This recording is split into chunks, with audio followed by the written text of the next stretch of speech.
एक कुम्हार रहा करता था। दिन में वह मिट्टी के बर्तन बनाता था और जो भी पैसे मिलते थे उससे शराब खरीद कर पी लेता। एक रात वह शराब के नशे में अपने घर लौट रहा था। वह इतना नशे में था कि ठीक से चल भी नहीं पा रहा था।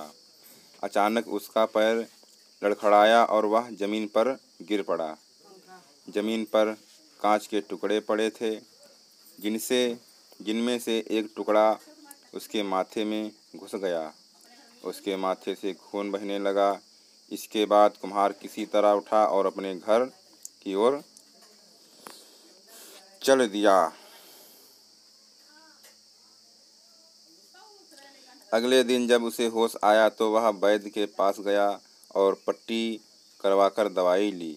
वैद्य ने कहा, घाव गहरा होने के कारण इसे भरने में समय लगेगा। पूरा भर जाने के बाद भी इस घाव का निशान नहीं जाएगा। इसके बाद कई दिन बीत गए। अचानक उसके गांव में सूखा पड़ गया। सभी लोग गांव छोड़कर जाने लगे। कुम्हार ने भी गांव छोड़कर जाने का फैसला किया और दूसरे देश की तरफ निकल गया।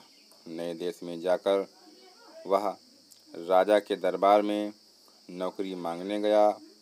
वहाँ राजा ने उसके माथे पर चोट का निशान देखा और सोचा, यह जरूर कोई पराक्रमी योद्धा होगा और दुश्मन से लड़ते समय इसके माथे पर चोट लगी। यह सोचकर राजा ने उसे अपने दरबार में एक खास जगह दे दी और उस पर विशेष ध्यान देने लगे। यह देखकर राजा के दरबार में मौजूद राजकुमार, सेनापति और अन्य मंत्री उससे जलने लगे। ऐसा कई दिनों तक चलता रहा। एक दिन शत्रुओं ने राजा के महल पर हमला कर दिया।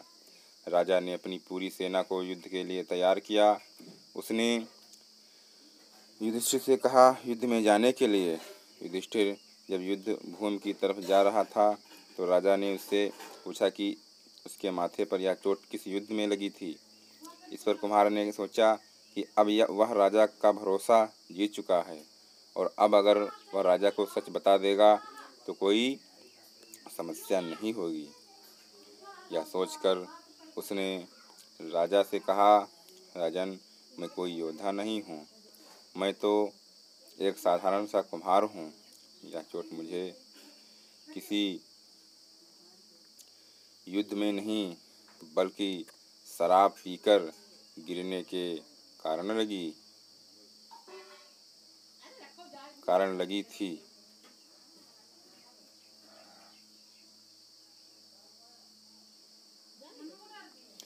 कुम्हार की यह बात सुनकर राजा को बहुत गुस्सा आया। उसने कहा, तुमने मेरा विश्वास तोड़ा है और मुझे छल कर दरबार में इतना ऊंचा पद पाया है। निकल जाओ मेरे राज्य से। कुम्हार ने राजा से बहुत मिन्नत की। उसने कहा कि अगर उसे मौका मिले तो वह युद्ध में राजा के लिए प्राण भी दे सकता है। राजा ने कहा, तुम चाहे जितने भी वीर हो, पराक्रमी हो, लेकिन तुम सूरवीरों के कुल से नहीं हो। तुम्हारी हालत शेरों के बीच रहने वाले उस गीदड़ की तरह है जो हाथी से लड़ने की जगह उसने दूर भागने की बात करता है। मैं तुम्हें जाने दे रहा हूँ, लेकिन अगर राजकुमारों को तुम्हारा राज पता चल गया तो वो तुम्हें मार डालेंगे। इसलिए कहता हूँ कि अपनी जान बचाओ और भाग जाओ। कुम्हार ने राजा की बात मानी, तुरंत उस राज्य को छोड़कर चला गया।